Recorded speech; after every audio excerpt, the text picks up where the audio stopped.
Hablando sobre el imperialismo europeo, jóvenes, eh, es importante aquí que empecemos hablando del imperialismo del siglo XIX. Si bien el tema del imperialismo ya se daba desde antes del siglo XIX, desde el siglo XVII, XVIII, siglo XVI, XV incluso, podemos hablar de imperialismo al haber esta colonización de diferentes lugares. En general, incluso de la historia del imperialismo, podemos hablar del Imperio Romano, podemos hablar del imperio de Alejandro Magno, del imperio persa, etcétera, etcétera. Sin embargo, es importante esta cuestión del imperialismo en el siglo XIX por todas las implicaciones que trae consigo. Trae implicaciones de tipo económicas y de alguna manera este economicismo o estas implicaciones económicas nos traen todavía o nos ayudan a explicar la manera en la que nos constituimos en las sociedades occidentales en la actualidad. El imperialismo del siglo XIX fue una consecuencia lógica del desarrollo de la revolución industrial. Por un lado, el crecimiento de la industria y la nueva economía capitalista necesitaba territorios, mercados y materias primas. Esta parte, digamos, el impulso de la revolución industrial en el imperialismo es tal que lo acrecenta, ¿no? Tan es así que el imperio francés, por ejemplo, es hasta el siglo XIX que se hace con muchas más colonias en África. Mismas colonias que hasta la fecha siguen sufriendo estragos por este imperialismo francés y la modificación institucional y los diferentes círculos viciosos que dejó consigo. Por otro lado, los avances tecnológicos permitían ahora que la exploración de África y la penetración en Asia pudieran desarrollarse con más facilidad que antes. Lo que yo les decía, todavía podemos ver que en escenarios como la Segunda Guerra Mundial encontramos colonias francesas, británicas, que estaban en poder de estas potencias nacionales. Las causas de expansión de los imperios, bueno, primero los factores económicos, la necesidad de materias primas, los nuevos mercados para vender y comprar y una válvula para la presión demográfica en la metrópoli. Las grandes ciudades europeas ya no cabían, estaban colapsando de alguna manera por esta crisis y esto empuja de alguna manera a la posibilidad de nuevos horizontes. Los factores políticos, bueno, el prestigio nacional, primero que de estos países imperialistas sentían la importancia de su nacionalismo, grupos de presión interesados en la colonización, ¿por qué? Porque en las colonias encontraban lo de las materias primas y diferentes oportunidades, y acción de políticos de gran influencia. Para los políticos este era un caldo de cultivo importante, el posible nacionalismo creciente de sus poblaciones. Las causas de expansión de los imperios, bueno, también los factores geoestratégicos, es decir, algunos lugares eran enclaves geográficos privilegiados que permitían afianzar ciertas rutas de mercadería, lo cual daba posibilidad a un mayor desarrollo de la metrópoli principal. Factores culturales y científicos también, como la sed de conocimiento, la extensión de la cultura occidental y la creencia en la superioridad europea ligada al darwinismo social. Es decir, desde aquí la idea del imperialismo europeo, de que lo europeo es mejor que lo que se da en otras partes, en otras latitudes del mundo, era una constante. El imperialismo español, por su parte, bueno, tuvo una larga participación colonial en América del Norte y en Centro y Sudamérica. A finales del siglo XVIII y principios del siglo XIX, España continuó su interés por el suroeste e incluso envió expediciones a lo largo de la costa del Pacífico estadounidense. Por eso luego nos explicamos por qué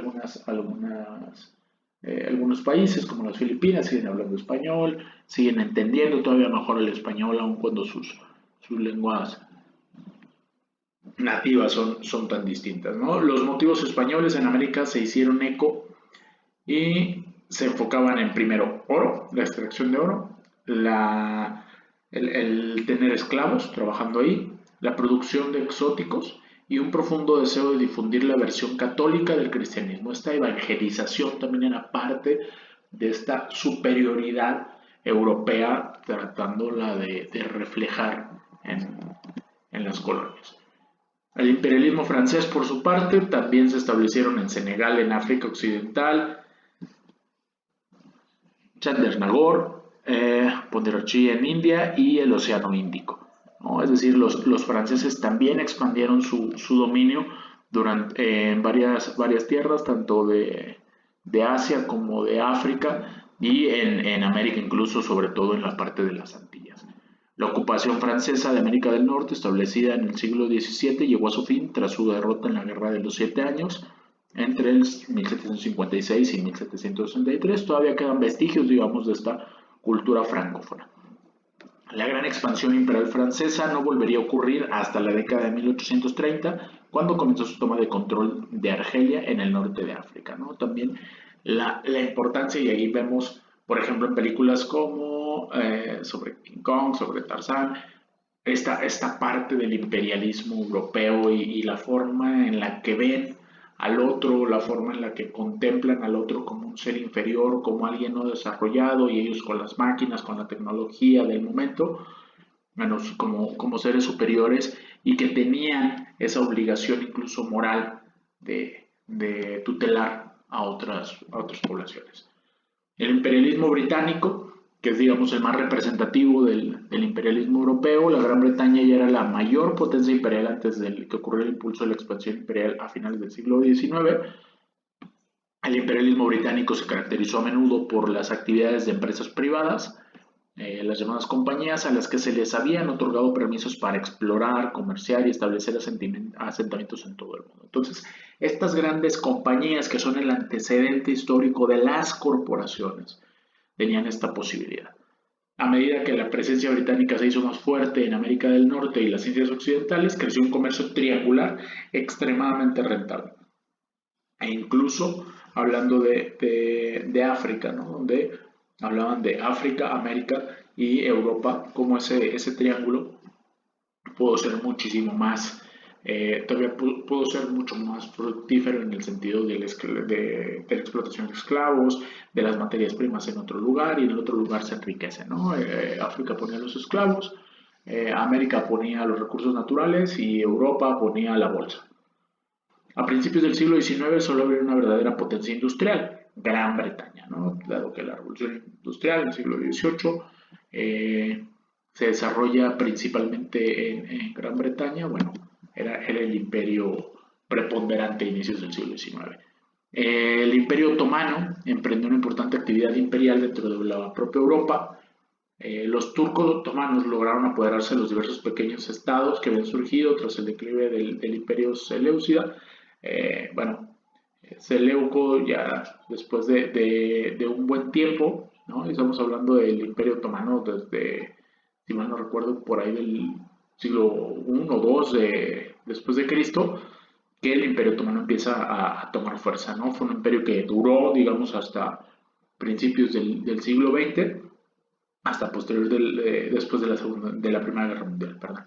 A finales del siglo XVI, el control otomano se extendió a Persia y Arabia en el este, ya a través del norte de África, desde Egipto hasta Argelia, ¿no? El imperio otomano en algún momento llegó a estar en 3 continentes, en Europa, en África y en Asia también, con algunas limitantes, ¿no? En el oeste con Marruecos, más hacia el norte incluso con los zares rusos, hacia el este con Arabia Saudita, con el imperio persa, que ahora Irak y todo esto, ¿no? El previo imperio babilónico. El motivo de la materia prima. ¿Qué significaban las materias primas para los imperios? Con la rápida expansión de las economías más grandes del mundo a finales del siglo XIX, la demanda de materias primas por parte de la industria era insaciable.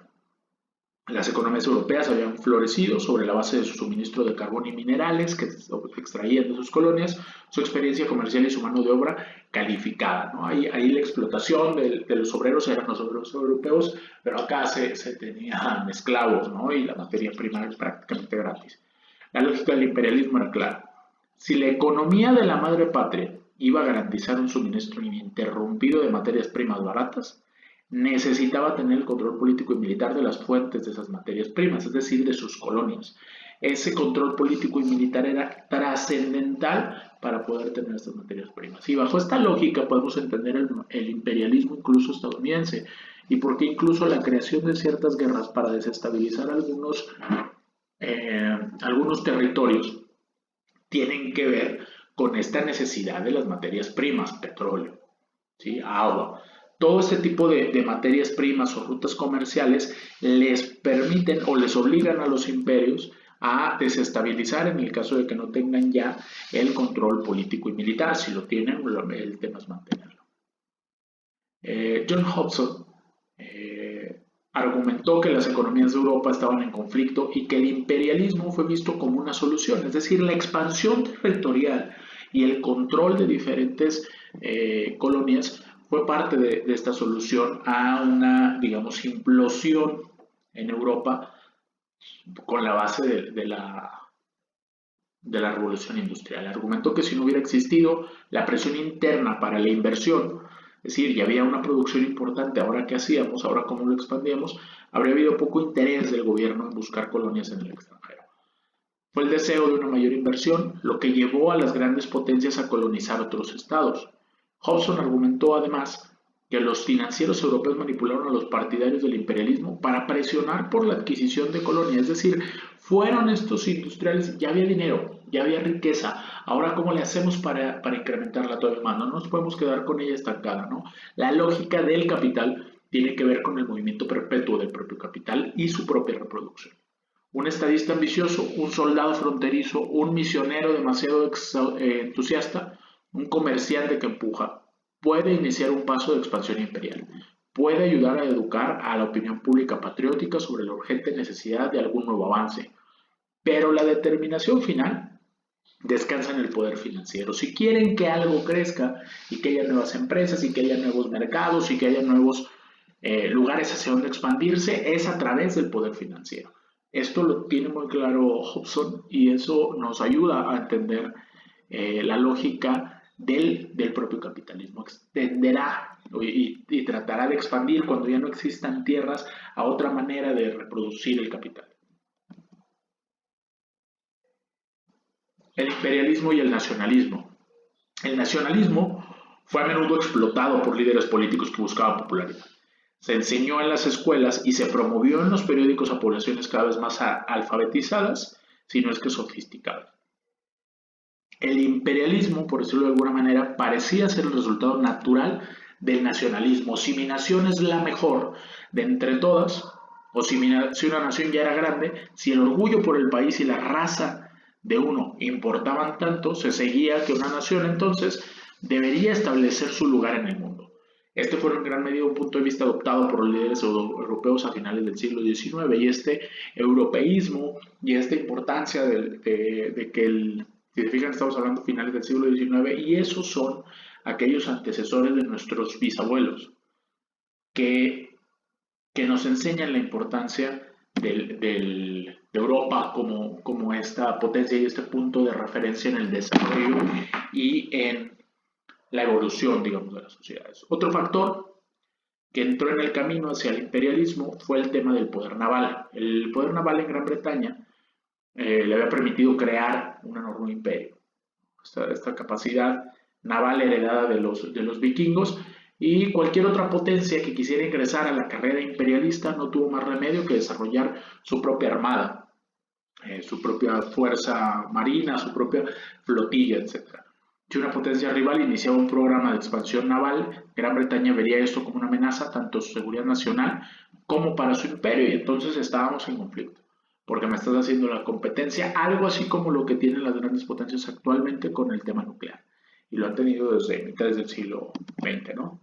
Esta es parte de la bibliografía y bueno, hasta aquí dejamos esta pequeña presentación donde la idea era esbozar algunas características comunes de los imperios, cuáles eran las motivaciones del imperialismo del siglo XIX y cómo estos motivos siguen de alguna manera persistiendo en nuestras sociedades actuales contemporáneas.